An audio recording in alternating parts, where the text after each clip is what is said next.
Hello तुम्ही executive नाही आहे. अरे हो ना, मग तुम्ही ठामपणे सांगितलं पाहिजे की असं करता येईल म्हणून. अरे करता येईल पण पॉसिबल नसलं तिथे तुम्ही कसं ठामपणे सांगाल? सांगा.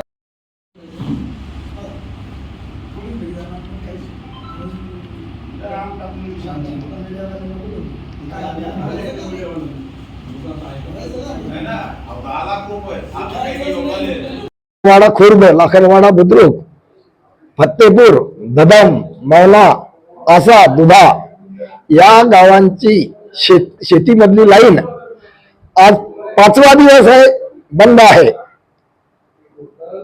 केळीची रोपं लावली गेलेली आहे टिश्यू कल्चरची. ती रोपं वाळलेली आहेत, त्याचा फोटो तुम्हाला दिलेले आहेत, त्याचा व्हिडिओ दिलेला आहे. टरबुजाला 2 दिवसाचा सुद्धा पाण्याची ताडण सहन होत नाही, टरबुज वाळतायत. लाखो केळी लावली गेलेली आहे, केळी सुकत आहे. आणि गेल्या 4-5 दिवसापासून MSEB आम्हाला आज करतो, उद्या करतो, परवा करतो असं उत्तर देत आहेत. आज शेतकऱ्याला आत्महत्या करण्याची वेळ आहे. आमच्या सूचनांकडे आणि कंप्लेंट्सकडे कोणीही लक्ष देत नाही.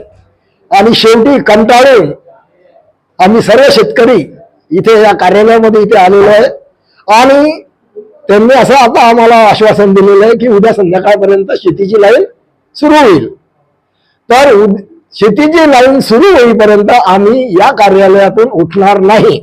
आणि दुसरी गोष्ट म्हणजे आता मगाशी बाईट देताना त्यांनी एक चुकीची माहिती दिली की परवापासून लाईट नाहीये म्हणून. ही गोष्ट साफ खोटी आहे. माझ्या शेतामध्ये 3 एकर केळी लावलेली आहे. त्याच्यामध्ये 40% झालं, 60% वाळून गेलं. कशामुळे वाढलं? पाण्यामुळे वाळून गेलं. 4-5 दिवस झाले लाईन नाही. लाईन दिवसा रात्री की रात्री नाही, दिवसानी पूर्ण बंद झाले. 5 दिवस झाले. काय मागणी तुमच्याकडे?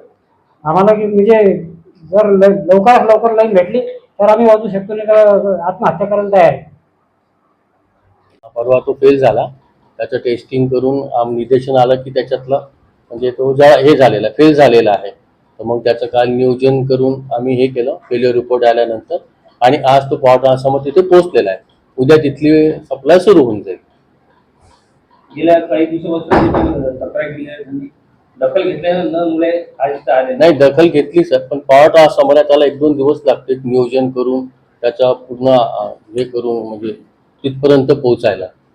तर आज पोहोचला आहे, उद्याला तो सुरू होऊन जाईल.